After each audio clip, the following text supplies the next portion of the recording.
So those who are Yes, please go ahead.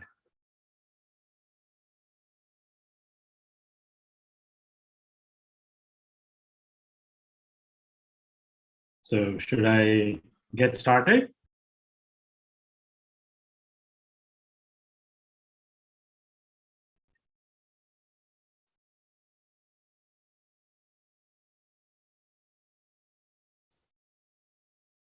Should I get started, Raju? yes, please start. Oh, okay. I'll just introduce you. Okay. Right. So welcome, Professor Praveen.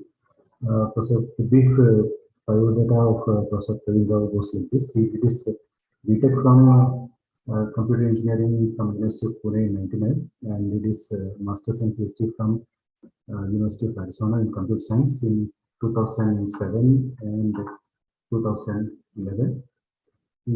He is currently holding the post of associate professor at Department of Health Management and Informatics and Department of Electrical Engineering and Computer Science at University of Missouri.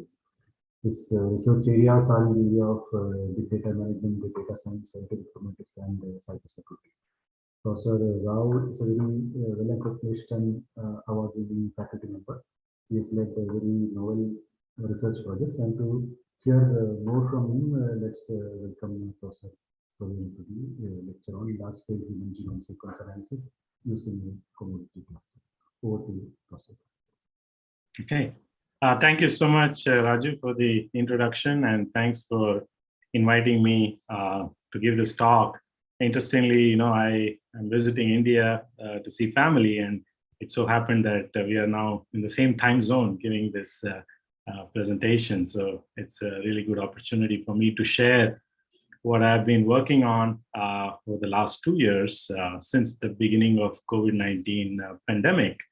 And this project is titled Large-Scale Human Genome Sequence Analysis Using a Commodity Cluster. It was basically funded by the National Science Foundation of the United States. When COVID-19 hit, NSF awarded many grants to explore how we can tackle the pandemic. And we were interested in looking at the aspect of human genome analysis because an individual's genome indicates how susceptible one is to a particular disease. For example, as we have seen, COVID-19 impacts people differently based on their DNA. Some people pass away, some people survive, some people don't have symptoms. So our DNA holds the key to answering complex diseases as well as COVID-19. So that was the motivation for this effort. So my background is basically in data management. I've been working on big data systems, and I've looked at problems in health informatics where we are challenged by large-scale data. I'm looking at medical imaging data and how to use AI for accelerating disease diagnosis and so on.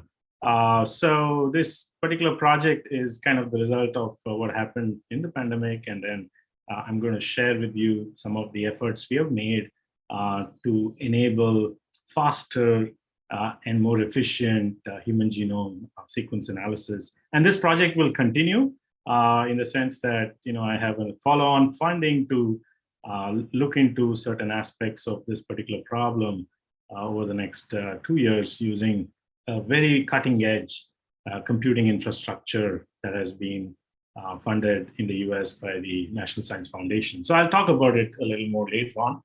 But I have been with the Department of Health Management and Informatics and Electrical Engineering and Computer Science at the University of Missouri, Columbia for almost like 2 years, 2+ years.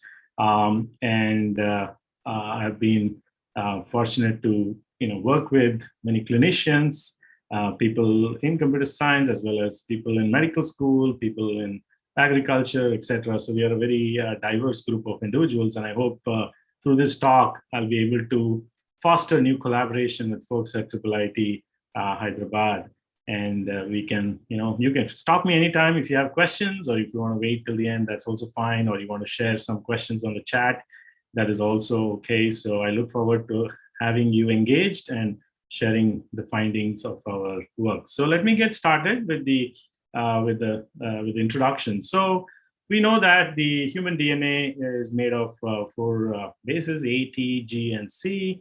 The human genome has over 6 billion base pairs. And the human genome is also very large in size. It can take several gigabytes of storage. It can be 10 GBs to 100 GBs, depending on the type of sequencing you do. So it is expected that by 2025, there are going to be about 40 exabytes of human genome data. And that is massive. That is really massive data that requires better techniques and faster algorithms to process them and to analyze them.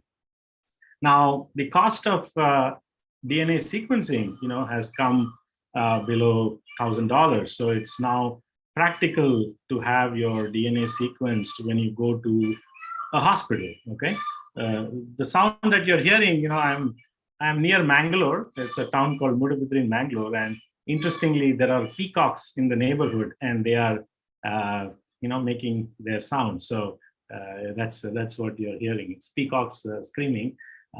But I hope that doesn't bother us much. So the cost of DNA sequencing has come down, so which is good, right? So now hospitals can do large-scale genome sequencing. They can sequence, in fact, every patient that comes for cancer treatment. They can look at genes that have been mutated or variants that they find in an individual's genome, and they can tailor the treatment for that particular patient accordingly. So that's where we are headed. Using genomes or human DNA to really tailor the type of treatment for patients, as well as for preventing complex diseases like cancer. So human genomes are very large in size. They take significant amount of storage and compute to be processed, and that is the aspect we are focusing on. How do we reduce the cost of processing the genomes? So you can easily now get many machines through a cloud platform like Amazon Web Services or Microsoft Azure. However, once you start using these cloud services, you realize that the cost is not low. It's pretty expensive to use these cloud infrastructures. So we want to find better ways to reduce the cost of processing genomes by making the processing pipeline of the genomes more efficient. So if, let's say, I have 1 million sequences, or let's say 1,000 sequences, right? And if I can bring down the total computing cost for these 1,000 genomes, then I'll be able to reduce the total cost per genome. So that's the intuition and the focus of our work. Now, to introduce a little more about genomics, I know some of you may not have any background on genomics, but I will just touch upon aspects that are important to this discussion.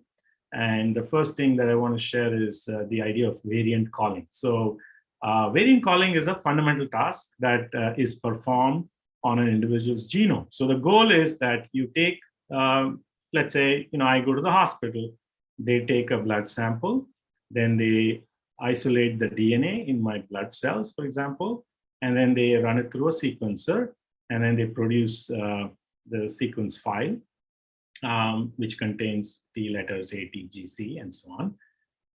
And then that file, or that human genome, my genome, is compared against what's called as a reference genome. So the reference genome is put together by considering healthy individuals. And it says that, in general, this is how the pattern should look like, in healthy individuals. But again, there are differences because, people come from different races, and there have been mutations that have happened for generations. But that's what it is right now. So you have a reference genome, and you compare your genome with the reference, and then you try to find what are the variations. So that's the idea of a variant calling task. Now, there are different types of variants. One of them is the single nucleotide polymorphism, or a SNP. You have short insertions and deletions called indels.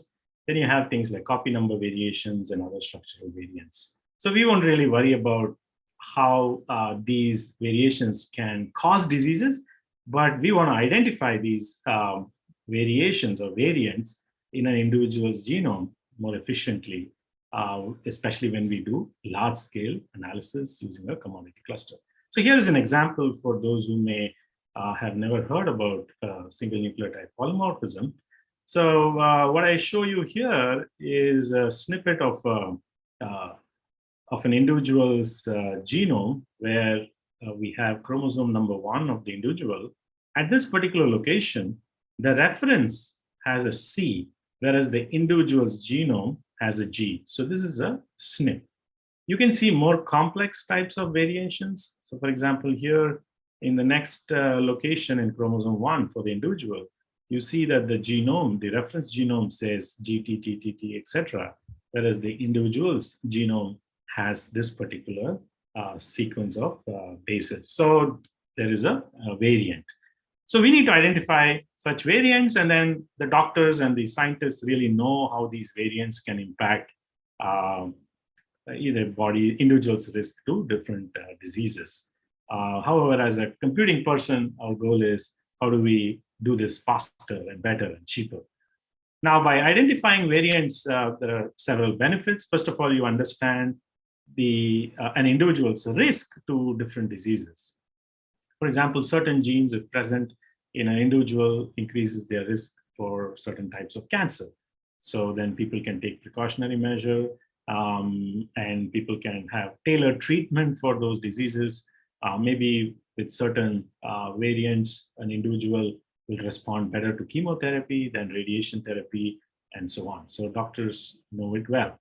So by identifying variants, we can basically advance the area of precision medicine, which focuses on using an individual's genomic information, lifestyle information, environmental factors to come up with a very precise treatment plan, so that the rate of success is very high, as well as drug discovery. These things can also impact drug discovery.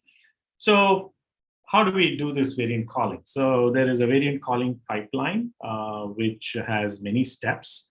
And to kind of summarize them into few steps, we start by reading the raw sequence files that are produced by the sequencer. Then these are basically reads. So basically, you take the DNA and you slice it and you read, say, 150 letters at a time. Okay, and you can have repeats at a specific location. So that tells you how much coverage you have, because there are sequencing errors, and the higher the coverage, the more accurate is your prediction on what that letter is at that particular location in an individual's genome. So these are basically a set of unmapped reads. And then after that, we have to align that with the reference genome using alignment tools like BWA, etc. And after that, we need to do further processing. We need to identify, for example, duplicates, marking duplicates, etc. There is also the stage of base quality score recalibration and indel realignment, which is done so that you can correct some of the sequencing errors and you can improve the accuracy of downstream processing. So these are, very, very, well-known steps in bioinformatics. So if somebody is an expert in bioinformatics, they know this all very, very well. But they focus on, really making those algorithms better. My goal here and this project is, given these existing pieces, right? Given these existing algorithms, how do I best leverage my commodity cluster to accelerate variant calling? Okay, so we are looking at it from a slightly higher view. We are not really going and changing the alignment algorithms or changing the variant calling algorithms, but we are taking a systems approach to improve the utilization of the cluster on which we are doing the analysis so that we can run the sequencing faster. So just to get back to the pipeline steps, after we do the additional pre-processing steps, we invoke a variant caller. There are a couple of them. There is freebase, there is GATK haplotype caller, and so on. And GATK, some of you might have heard about it. They are out of the Broad Institute, and they have established the best practices for human genome analysis and genome analysis in general. So most people tend to follow the GATK best practice workflows in their setting. And then finally, after you identify the raw variants, you can apply certain filtering criteria. You can discard certain variants and you can keep certain variants. And then you can annotate these variants based on existing data sources, like which gene has been mutated, etc. So those are steps that are typically done when dealing with the human genome. And these are computationally intensive. If you have a large number of genomes, you need lots of storage. So a commodity cluster kind of gives you a lot of compute power, a lot of storage. And if you have high-speed networking, that's even better. So now there are several tools out there. People talk about GATK.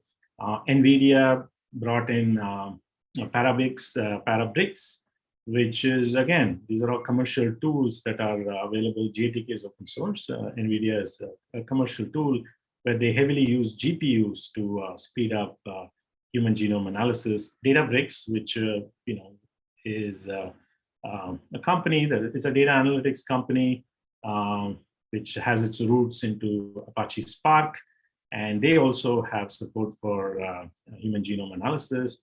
Microsoft is also working in that area, in that space. Illumina is a major, sequencing vendor. They're one of the leaders in that space, but they're all commercial. And then Adam Connolly is a project out of UC Berkeley, which focused on leveraging open source technology like Apache Spark and Hadoop, and use a cluster to accelerate human genome processing, specifically variant calling. So that's an open source tool. It's based out of, it's now an open source project. So we use Adam Connolly as the baseline for our work, and we try to build or improve on it in this particular project. So in short, these sequences are very large in size, require lots of compute and storage. And one can go to the cloud, any cloud vendor, and access ample amount of resources to do this. But then the cost is what we are trying to reduce. And so if you can speed up the computation, we can bring down the total cost per genome, the processing cost per genome. So that's our kind of motivation. So what we did was we took Adam Connolly and we tested that on Cloud Lab. Cloud Lab is it is an academic test bed that is funded by the National Science Foundation in the US. And it is available to others across the world once you have an affiliation with the US university. So you can now access large number of compute resources for free. The National Science Foundation is funded by taxpayer money in the United States. So they make this resource available so that researchers and students and others can leverage these resources to advance knowledge in different areas in computing and sciences, etc. So we have access to Cloud Lab that gives us, ample amount of compute resources. The machines are of different types. They have some of GPUs, many don't have GPUs. They have different types of networking setup, etc., and so on. So what we did is we took Cloud Lab, set up a cluster on Cloud Lab, 16-node cluster. We used 98 whole genome sequences that are publicly available. And we ran Adam Connolly. And what we observed is that if you look at this chart, this is this time steps, as time progresses in 30-second intervals. And here on the y-axis, we looked at the load average of the machines, the cluster machines. So we set up a 16-node cluster. So one node was the master and the remaining were the workers. So on 15 worker nodes, we observed that the load average was just modest. We were expecting to hit like 30 or 40 load average. There were about 40 cores. So we were hoping, we can maximize the utilization. But what we observed is that the design of Adam Connolly was not capable of maximizing the utilization of the cluster. And we just saw modest utilization, which made us wonder, what should we do? What should we do that we can improve the cluster utilization, build on top of Adam Connolly, and we can execute large number of genome sequences faster? And we thought, okay, let's just run multiple sequences at a time. So we tried different variations. We saw that it only made it worse. So we thought, oh, okay, the cluster is not utilized well. So rather than running just one sequence at a time, let's run 8 sequences at a time. But then there was contention for resources, and the overall computational, the overall time to compute the analysis on all the sequences was actually slower. So that made us think, okay, we have to find a different solution, and that's what motivated us to come up with our system called AVA. Okay, so what we observed with Adam Connolly, which heavily uses data parallelism, which is built on top of Adam and it's built on top of Spark and Hadoop, is that it leverages a cluster, and it can basically leverage data parallelism to accelerate processing of genomes. However, it doesn't really do that well as we were hoping when we tested it on the sequences that we had. So we thought, okay, let's take a step back and see how we can come up with a better solution. So we came up with a system called AVA. And as you can see, AVA is also built on top of Spark and Hadoop, and it runs on a commodity cluster. And it can leverage the APIs or the services of Adam Connolly as well as GATK, which are designed with the goal of data parallelism in mind. And it can do even better. And then at the end, it can produce the raw variants file that is needed for the processing. So the key features of AVA are as follows. So it synergistically combines task parallelism with data parallelism, and it relies on futures for asynchronous computations. And these asynchronous computations of futures are executed in a sliding window manner so that we can control, the degree of parallelism. And we also designed it such that there is minimal synchronization barriers when we execute AVA on a large number of sequences in a cluster. So I'll go into more details of AVA as we proceed with the discussion. And this work was published in CIKM. It was also nominated for the Best Short Paper Award last year. So I want to illustrate to you how AVA runs. And so we developed two approaches. One is called AVA X, which is the, let's say, vanilla approach. And we improve on that, and we call that AVA Y. Okay. Just give me a second. I just want to, I'll be back.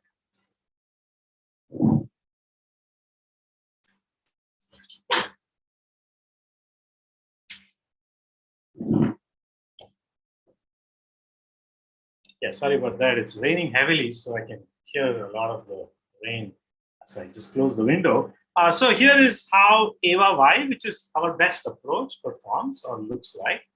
So we have, for example, let's say we have 4 stages in the pipeline. Okay, the first stage is called as interleaving the FASTQ files. So we have 2 files, FASTQ files, and we need to interleave that to create one single file. And after that, we do the alignment. That is step number 2 for the sequence. And then after that, we do the additional pre-processing steps. And then finally, we do the variant calling. So every sequence has to have step 1, followed by step 2, followed by step 3, followed by step 4 to produce the variant call file, which shows the variants that have been detected for an individual's genome. So now our problem is that instead of one sequence, we may have hundreds of sequences. Okay? And how do we process all of them together so that we reduce the total computation time for the analysis, and we reduce the price for processing your genome? Basically, if you're faster and you use the same amount of resources, then you're going to reduce the cost. So what we do is we take the sequence names in the form of a RDD. So we have a set of sequences which are identified by strings. They are basically IDs. And then we also have the size of these sequences. And we read them as a RDD. An RDD is a resilient distributed data set. That's how Spark stores its data. It's basically a distributed, immutable collection of items which can be processed in parallel. So you can have a list of numbers and you can distribute them across machines, and you can do computations on it. So there is naturally data parallelism. And then you can collect the results, etc., and do all sorts of things. So an RDD is the basic representation of data in Spark. And so we, imagine we have a large number of sequences, then we create an RDD that has multiple partitions. And within each partition, we sort the sequences by size. And then we invoke asynchronous computations in the form of futures to do step 1 for the partition. Now, a partition may have many sequences. However, when we apply the step 1, we do it in the form of a sliding window. So we don't run step 1 on all the sequences in the partition. Rather, we choose a window, let's say window size equals 2, and then we apply basically operations on 2 sequences. We invoke the stage 1 for the 2 sequences, and as they finish, we move the sliding window to the remaining sequences in the partition. So that's the idea. So we don't really overwhelm the Spark cluster by launching all the sequences to be running stage 1, but do it in a sliding window fashion. And once the stage 1 is over for a sequence, it is now in the position to run stage 2 and 3 and 4 and so on. And at the end, we have a collect statement that allows them to basically synchronize. So not only we are running multiple sequences at a time, we are also running different stages, pipeline stages, for different sequences at the same time. So there's a lot of, there's both task parallelism and data parallelism that is exploited. And at the end, we have a collect that allows us to say, okay, all the sequences are done, all the 4 stages for every sequence has been completed. Now, you can imagine, putting a collect after each stage, pipeline stage. So you can say that, oh, what if I took this collect and put a collect here, and then after that I run stage 2 and then put a collect here, then do stage 3 and put a collect here. What we observed is that it essentially runs slower. It doesn't give you the best cluster utilization. However, putting the collect at the end leads to minimal synchronization barriers among these tasks that are running, and then leads to the best utilization of the cluster, resulting in faster execution of all the sequences. So that's the idea. So we are leveraging asynchronous computations. We are in the form of futures. We are running these futures in a sliding window manner, and we have minimal synchronization at the end so that the cluster usage is maximized. So once we did this design, we decided, okay, let's evaluate how our system works. So we used Scala to implement the algorithms, AYX and AYY. And then we used Adam and Cannoli for different pipeline stages. And then we used all the tools that are listed here, like Spark, Hadoop. And then we used the BWA alignment tool. Then we also used Freebase as the variant caller, because Adam Cannoli only had support for Freebase when we ran this experiment. So we just used Freebase as the variant caller. Then we set up our cluster on Cloud Lab. We set up our Hadoop distributed file system. All the sequences were stored in HDFS.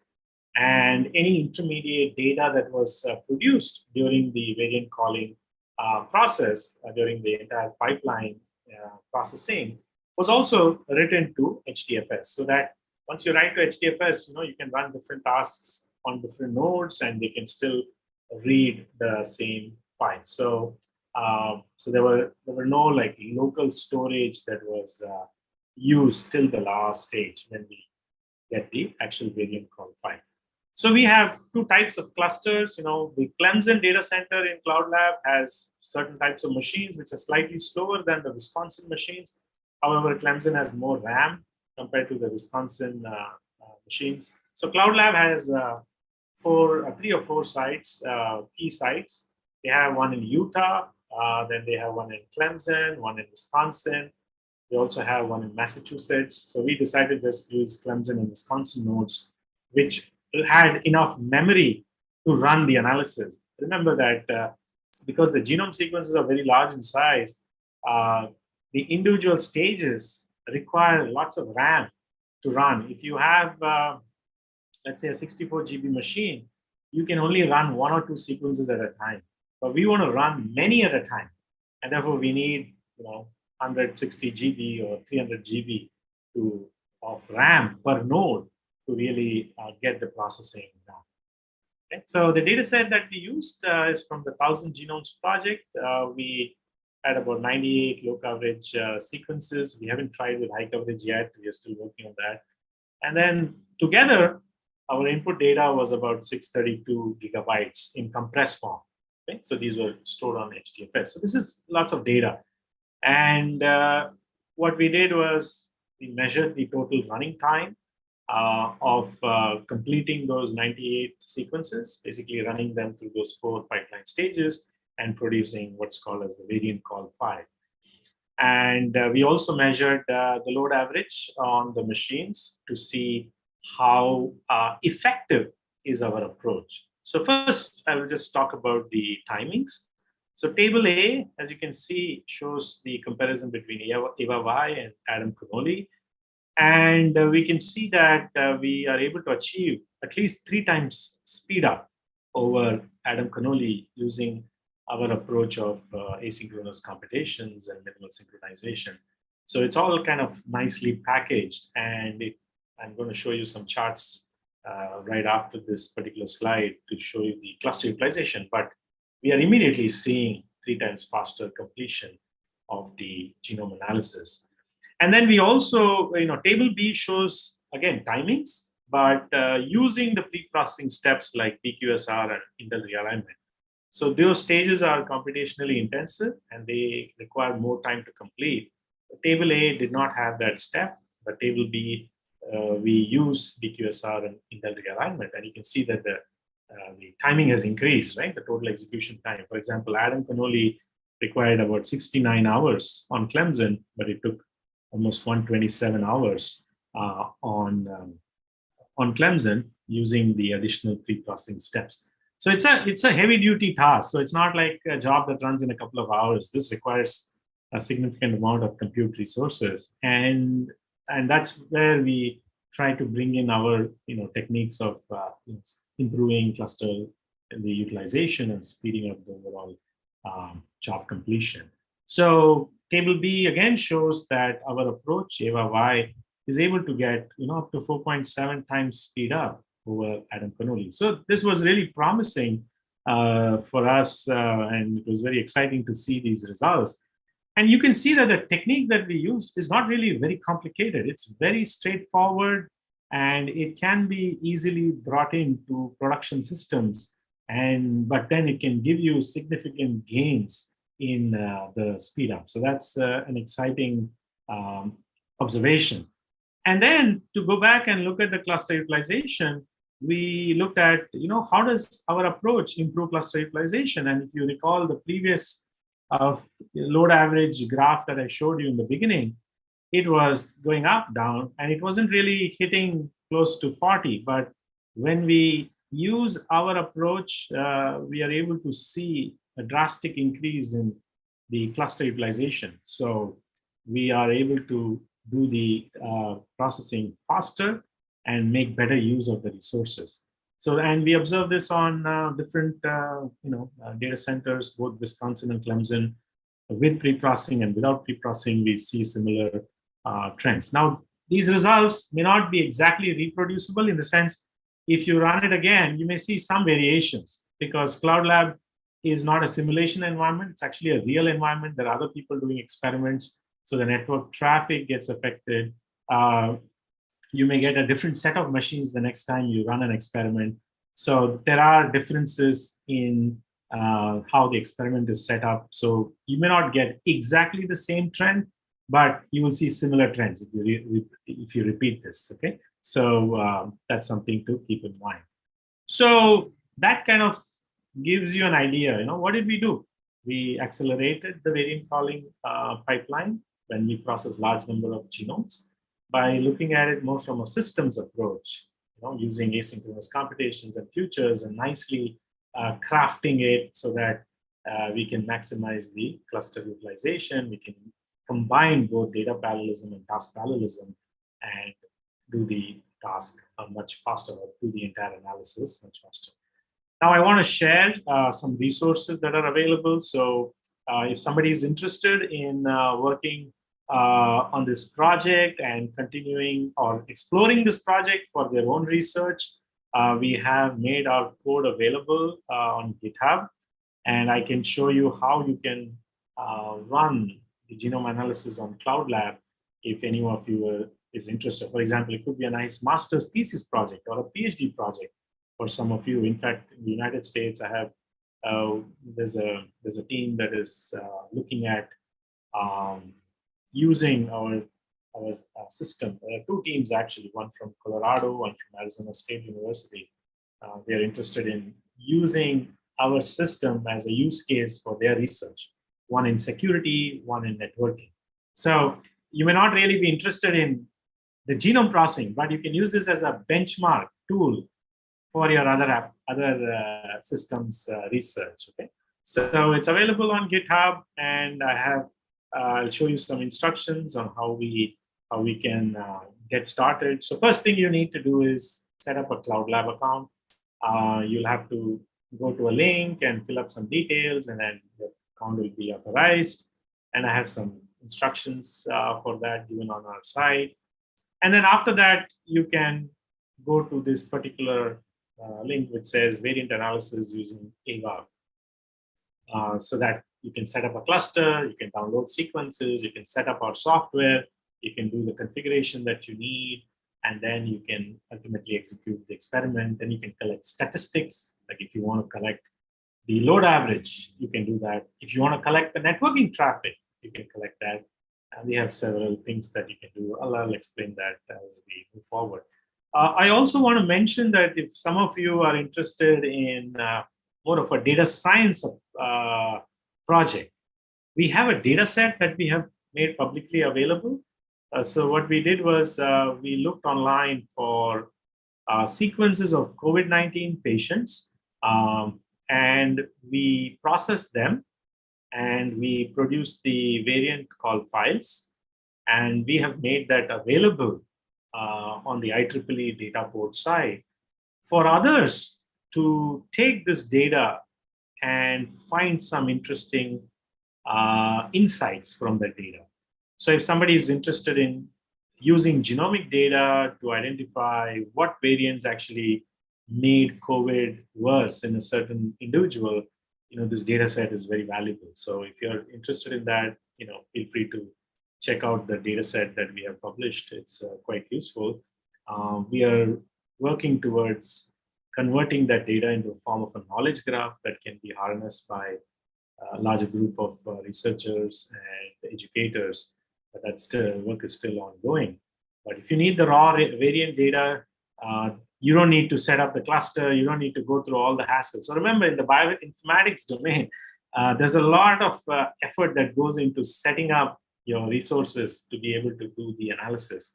And it's a time-consuming task and requires quite a lot of domain knowledge to know what needs to be done. But we have things packaged for you so that you can easily use it and not spend time on things that you don't need to.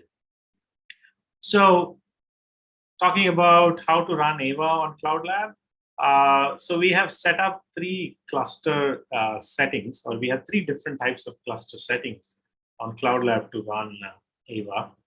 So in one setting, which is called profile 1, let's say, it's a single data center or single site setup, and the cluster nodes are all the same. So it's a homogeneous cluster. So you can set up, let's say, a 16-node cluster on Clemson using the same hardware, or you can set up a 16-node cluster on Wisconsin with the same hardware. And these nodes are connected through a gigabit Ethernet network. Then profile 2 allows you to set up a heterogeneous cluster within the same data center. So you can have, say, 8 machines of one type and another 8 machines of another type, but they're all in the same data center, and they are again connected through a gigabit Ethernet network. And the third profile, which is very interesting, is across multiple data centers, so multiple sites. Now, in the industry, you see a lot of emphasis on, data that's distributed across multiple data centers. So you want to you want to run your computations across multiple data centers. So this profile 3 gives you an opportunity to explore that type of architecture where we have, let's say, 8 machines in Clemson, 8 machines in Wisconsin, and they are now communicating via the internet to advanced layer 2 service. They use the VLAN setup. But that's again, a very different setup compared to profile 1 and profile 2. So all those three setups are possible. And here is an example of how you would start an experiment on Cloud Lab. So once you log into Cloud Lab, you select the profile, it will show you a web like a dashboard like this. There you can select what type of machines you want. You can even pick the link speed for your LAN between the nodes. And then once you say, okay, go to the next step and give a name to your experiment. And finally, you'll have a cluster ready to go. Okay, so it takes maybe 4 to 5 minutes for the cluster to get set up. Sometimes resources are not available. At that time, you'll have to repeat your experiment. Sometimes, there is just some downtime in these data centers and things may be slower. But this resource is free. So here's something to keep in mind. Cloud Lab is absolutely free. It does not charge anything. All you need is an academic affiliation, and then you can basically log in and you can use the resources to do academic work. You can publish papers and then cite Cloud Lab, and that's what they want. Okay, so it's free, and that's a major thing. And I use Cloud Lab in my classes that I teach to graduate students here at University of Missouri, Columbia. So they get exposure to cloud computing, they get exposure to dealing with large data sets. So when they go to industries like, companies like Google, Facebook, they already have that experience to work in a cluster environment. So it's a great tool, not only for research, also for education. So if you want to use Cloud Lab for your class projects, you can do that. And you can give access to resources to your students, and then they can do all sorts of fun things with Cloud Lab. So once we start the experiment, we need to clone the main repository, and then we need to run the cluster setup, which takes about 30 minutes. So that sets up all the different tools. It sets up Spark, it sets up Hadoop, it sets up the genomic tools. It creates all the necessary security keys for nodes to communicate, etc. Because Cloud Lab is a resource that that can be vulnerable to crypto miners, for example. So if you're running a Spark cluster and you have made all the ports available and you haven't put the right security policies, any crypto miner can launch their crypto mining job in your Spark cluster. So they can basically use your resources for free, and you don't even know till you look at the load average and you see something is running. So those attacks happen, and that's why we need to have the proper security schemes so that only the individual who created the experiment can actually run on the cluster.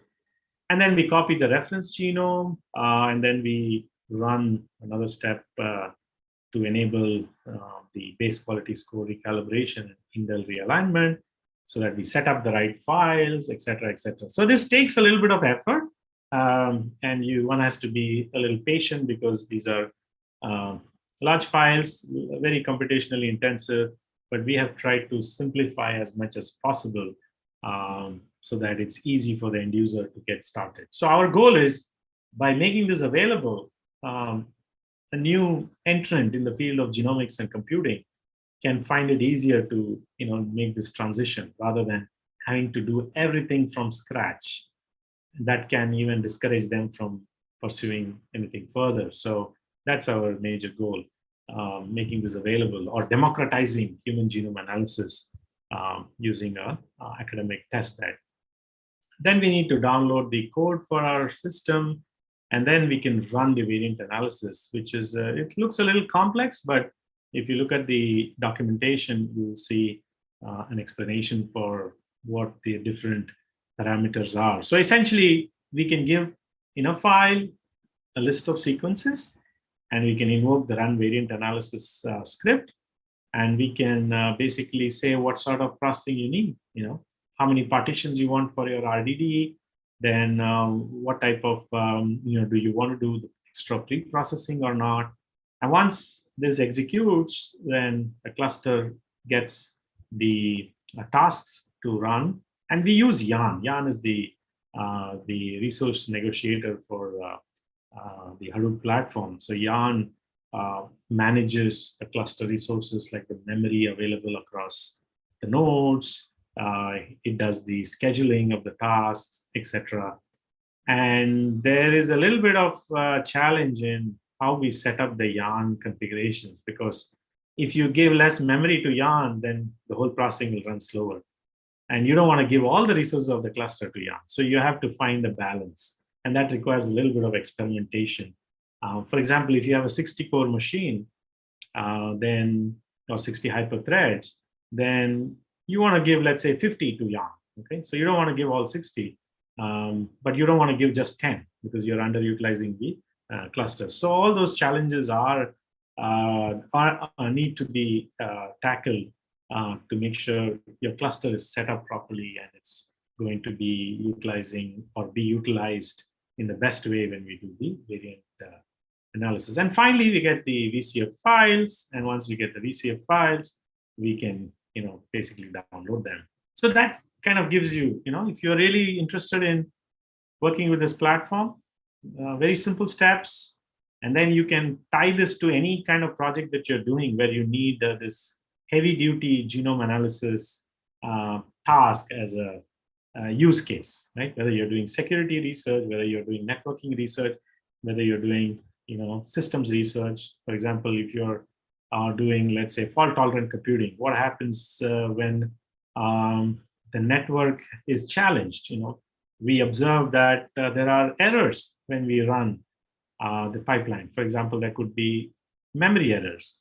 We don't have enough physical memory to run certain tasks that run outside the Java virtual machine. And then there is a failure. Or sometimes Spark has shuffle errors.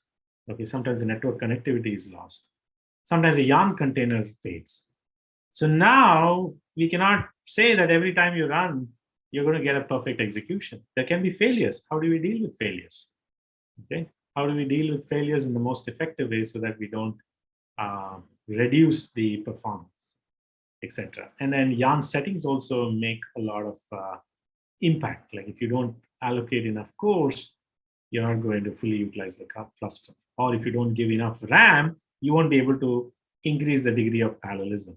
Okay, so all those challenges come. So even though you may say, I need a large sliding window of futures, but Yarn will not launch these because there's not enough memory. These jobs will be waiting. Okay? So there are all those challenges that arise. And then we can collect traces and we can analyze further. For example, right now, what we are doing is we are studying how the genome analysis is impacted by different LAN bandwidth. Let's say your LAN bandwidth, you have node-to-node bandwidth of, let's say, 10 Gbps. Or if you have 1 Gbps, or if you have 500 Mbps, how does that impact the execution of the genome processing pipeline? So we have some interesting results. We haven't published it yet, but it's really interesting to see how the network bandwidth can impact the genome processing. So, and Cloud Lab also shows some nice plots that you can look at and you can understand how your job is performing. The top picture here is for profile 1, which was a homogeneous cluster, where you can see the load average go up and then come down. The bottom one is profile 3, which did not complete execution. It was still running when I took a screenshot. But you can see there are 2 sets of graphs, right? 2 sets of lines. Because it was a heterogeneous cluster and Yarn was using different number of cores in Clemson and Wisconsin. So therefore you can see there is a kind of a gap between the sets of lines. And all these help. For example, if there's a failure, you will see one of the sudden drop in the load average, and it may hit 0, and then it may never come back, or it may come back. So a Yarn node was lost, but then it got back to working. And so then there is a disruption of the sequence that was processed, and then we have to either re-execute it or we just allow the failure to happen, etc. So to conclude, we have, let me get to the question in a minute, but I'll just conclude and then maybe take some questions. So we basically developed a novel approach for accelerating the variant calling pipeline of human genomes. And then we combined task parallelism and data parallelism using futures. And we were able to improve the cluster utilization. And overall, what we observed is that we can be significantly faster than Adam Cannoli. So I want to, give some references here in the sense that you can visit our GitHub site for the project. Feel free to reach out to me by email if you have any questions. And I thank the National Science Foundation for funding this project. And we will continue to be exploring this space in the future on more advanced computing architectures. We are looking at how to use GPUs, FPGAs, smart network cards. How do we use these advanced hardware resources to accelerate genome processing further and bring down the price per genome even further? So we continue to explore the space, and if there are folks interested in collaborating through projects, happy to talk more.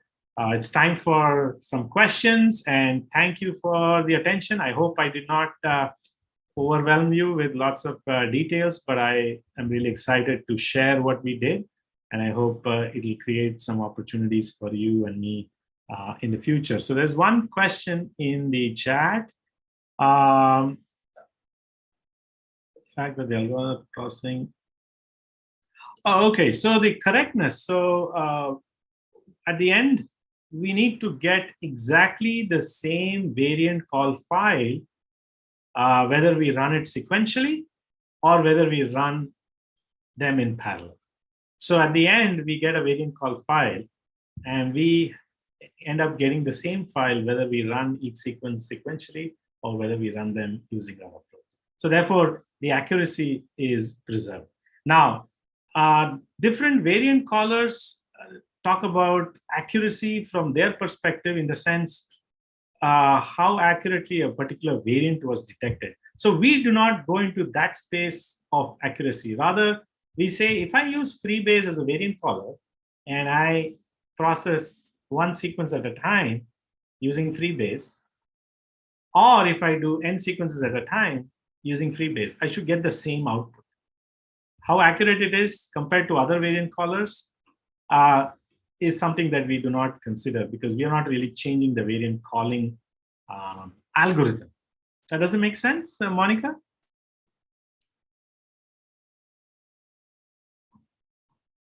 Hello? Oh, okay, wonderful. Yeah, so thank you. That is a good question. Yeah, people ask about accuracy, and I have to kind of distinguish how it differs in our case. So happy to take any further questions if you have, or thoughts, comments. If somebody's working on a similar area, or if somebody is curious about how to get started in this area, because I myself was not really doing genomics till COVID-19 pandemic hit. It has a steep learning curve, but I think we have made progress in simplifying many steps for newcomers. So I think it's a good opportunity. Any questions? You have? Hello. Yes. Yeah. Hi. This is Suresh Purini. I'm a faculty member here in IIIT. Nice. So sorry, I for some reason I missed the talk announcement, and I was able to join in the last 10 minutes. Okay. So maybe I will catch up with your work later, perhaps from the resources that you have provided. Yes. But we are working on trying to figure out how to use.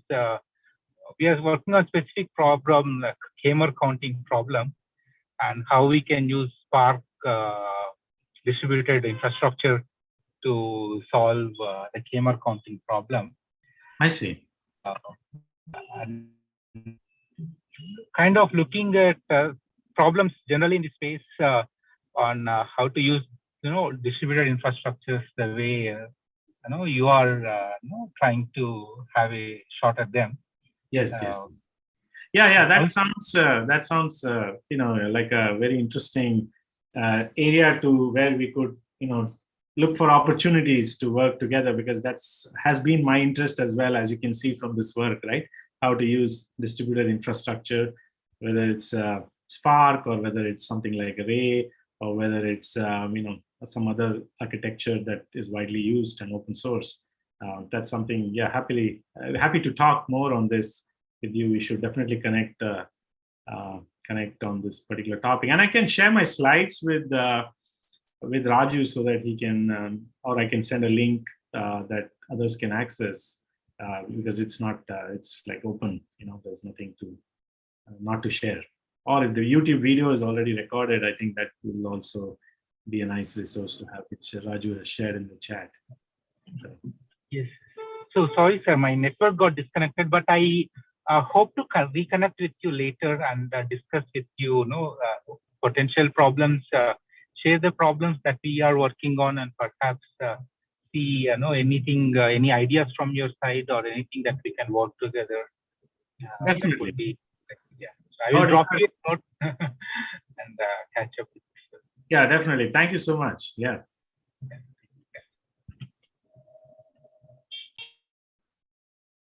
Yeah, it's interesting that we are almost at 10:30, and I was not expecting to take all the time, but happy to take more questions if you have, or feel free to, reach out by email or, send a message on the chat box. But, I don't know how much time we have, but I'll be happy to stay online if you need more time, or if you have to wrap this up, I'm fine as well.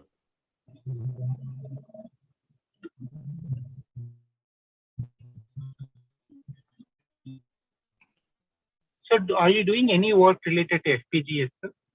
FPGAs So, and also yes. there is this in-memory computing, bringing computing close to memory, and any advantages in solving these problems in this space using such architectures. Do you see any scope there? Yeah, that's a very interesting question. So my next project that kind of builds on this is to look at FPGAs as a way to accelerate the genome processing pipeline by building on top of Spark, because Spark already supports FPGAs. How can we map these genomic computations to Spark computations that will enable us to leverage FPGAs? And maybe some of the machines have FPGAs, but not all of them have FPGAs. Some may have GPUs. So that is an area that I'm getting to investigate. We haven't done anything yet because the project just started like a month ago, but that's an area of interest. Another thing we are looking at is how to use these smart network cards to securely process genomes, because the smart networking cards can give us a lot of compute at a very early stage so that we can work on, let's say, encrypted genome sequences, so that we can protect the privacy of patients and abide by the laws of different countries. Like in the United States, the healthcare laws are very, very strict. So we can use specialized hardware and use them at the right stages to accelerate the computation without having to suffer, say, performance bottlenecks because of encryption decryption. So those are the kinds of things I am thinking about and looking to work in the coming years as this project tends to evolve. But there is a lot of interest in using advanced or accelerators, hardware accelerators, to speed up the computation. Good question. Yeah, thank you. Yeah, thank you. That's all. Thank you, Professor Praveen. If there are there any questions, Professor Deva? You are here. So I was, hi, hello. We met, in the Professor Krishnadi's conference over online last year. Oh, I see. Nice to meet you again. Yeah, very nice talk. I don't work in genomics, but I was only looking for Suresh because he's been trying to work on accelerating some of the genomics related algorithms along with Vinod and Kishore and so on. So it would have been nice to have you in person here, but that was not possible. Actually, I was asking Dr. Raju to check with you if we can actually come and so on. But yeah. Yes. But Yeah. Sorry. come if you can. Yeah. Sometime. Yeah. Yes. Sorry, I couldn't. I was also keen on it, but last minute it was. My planning here was a little more challenging. So, but I hope this will kind of be the beginning for us to communicate, and there'll be. I'm happy to invite some of you as faculty to come over to Mizzou, Columbia, and kind of build this collaboration, and maybe even have some sort of MOU with between our universities for students to come and work with us on projects, and this cross-pollination across these two institutes. That's something to keep in mind, and hopefully next time I get a chance. Yeah, I think so, because we maybe quickly to mention, we have something called the Technology Innovation Hub. We call it IHub-Data. So where we take up quite some activities in genomics area right now. So we just finished doing a lab on genomics. We're getting some nanopores, so we could do some sequencing of at least microbials and stuff. So we are trying to do like genome surveillance of communicable diseases in Telangana region. So connected to that, Suresh is working on accelerating some of these algorithms, and then others involved in data analysis and so on. So I think we are just the beginning. So it will be nice to connect with you and then collaborate and so on. Yeah, it'll be excellent. Yeah, and it will also give for us also. It will be very useful to see problems that we don't see there. So so it'll be very interesting. An opportunity for not just faculty but also our students. Yes, absolutely. Yes, from each other. Yes. Yeah. Absolutely. So just like you mentioned, right? I will ask Dr. Raju to be in touch with you. And then, work about, how to see how to do about this exchange of students or MOU and so on. It'll be nice to do such a thing. Now that you are also interested, Suresh and Vinod kind of people are also working in this area. It'll be nice to have some formal engagement also and follow up with actual work. It'll be nice. Yeah, absolutely.